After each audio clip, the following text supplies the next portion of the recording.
Últimamente, casi parece inevitable sentir que las sociedades están cada vez más enfrentadas, ¿verdad? Se percibe como una tensión constante, una división que crece. ¿De dónde viene esta sensación? Esta polarización. Hoy vamos a intentar entender esto. La polarización política. No para debatir si existe, eso parece bastante claro, sino para ver qué hay debajo, ¿no? Sus raíces.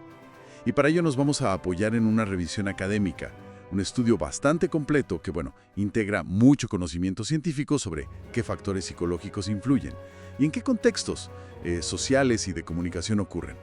Se centra bastante en Estados Unidos porque hay mucha investigación allí, pero los mecanismos seguramente nos suenan en otros sitios.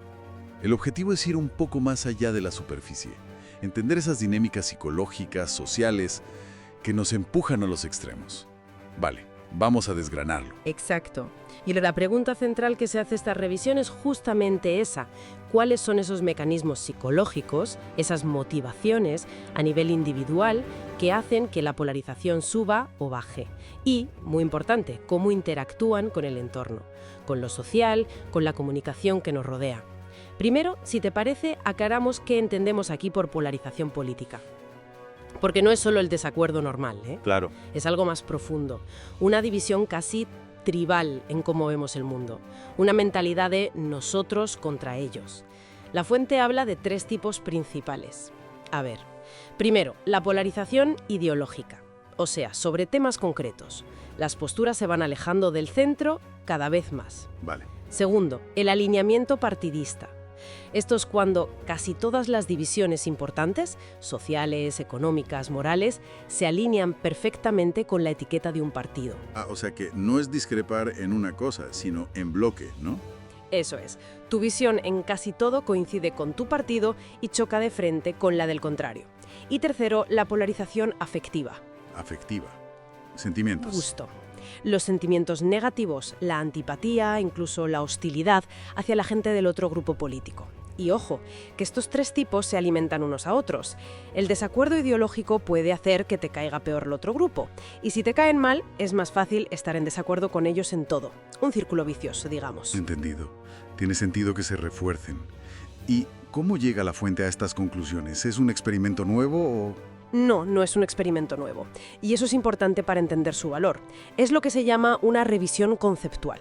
Ah, vale. Su gran mérito es que sintetiza una cantidad enorme de investigación que ya existía, de campos muy distintos, psicología social, ciencia política, comunicación. Lo que hace es ordenar todo eso para construir un marco coherente, algo que, según los autores, faltaba. Pone un poco de orden en el conocimiento que teníamos disperso. Entiendo. Recopila y organiza. Exacto. Y los hallazgos clave se centran en esos motores psicológicos y motivacionales de los que hablábamos. La revisión los agrupa en 3 categorías. La primera es la justificación del ego. Es nuestra necesidad, muy básica, de proteger nuestra autoestima y, claro, nuestras creencias. El famoso sesgo de confirmación iría aquí, ¿no? Buscar lo que nos da la razón. Exactamente. Esa tendencia a buscar y creernos la información que confirma lo que ya pensamos, como cuando solo lees las críticas buenas de tu serie favorita. Vale, el ego. ¿Cuál es la segunda? La segunda es la justificación del grupo. La tendencia a favorecer a nuestro grupo, el endogrupo, y a ver de forma más negativa a los de fuera, al exogrupo. Esto está muy ligado a nuestra identidad social, ¿sabes? A esa necesidad de sentir que pertenecemos a un nosotros. Entiendo lo de defender mis ideas y a mi grupo. Suena muy humano, la verdad.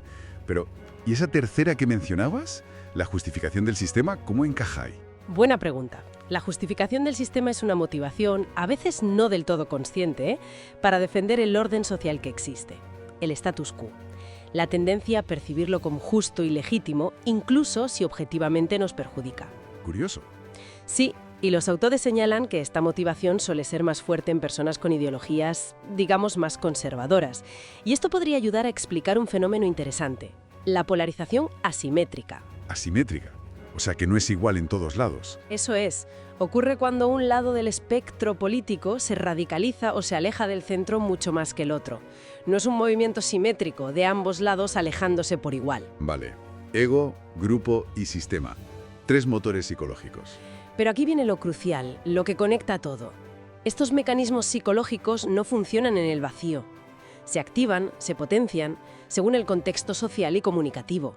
La revisión lo analiza fijándose en 3 elementos de ese contexto. La fuente. ¿Quién nos habla, no? Políticos, medios, amigos, redes sociales. Exacto. Luego, el mensaje. ¿Cómo se presenta la información? ¿Qué historias se cuentan? ¿Qué lenguaje se usa? Si es un lenguaje más emocional o más neutro. El marco, el framing que dicen. Justo. Y tercero, el canal.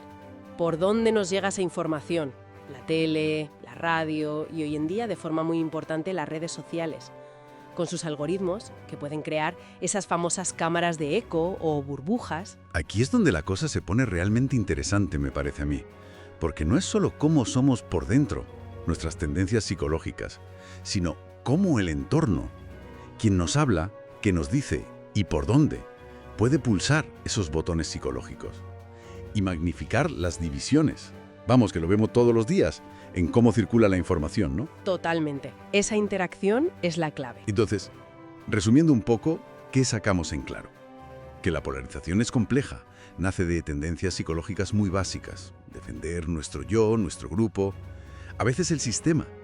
Pero estas tendencias se ven, bueno, como que se inflaman por el ecosistema mediático y social en el que vivimos, un ecosistema que a menudo parece que premia la crispación y nos encierra en nuestras propias burbujas. Eso es. Y eso nos lleva a una reflexión final, que el propio artículo sugiere como una dirección futura, ¿no? Si ya entendemos que estos mecanismos son casi parte de nuestra naturaleza y que el entorno actual tiende a exacerbarlos, la pregunta es, ¿qué tipo de cambios harían falta? Cambios individuales, quizá en cómo consumimos información, cambios sociales en cómo hablamos unos con otros, o incluso cambios tecnológicos en cómo funcionan las plataformas digitales. Cambios para intentar cultivar un diálogo más constructivo. Ya no se trata solo de diagnosticar el problema de la polarización, sino de empezar a pensar en cómo abordar sus raíces de una forma más efectiva. eso es, ir más allá del diagnóstico.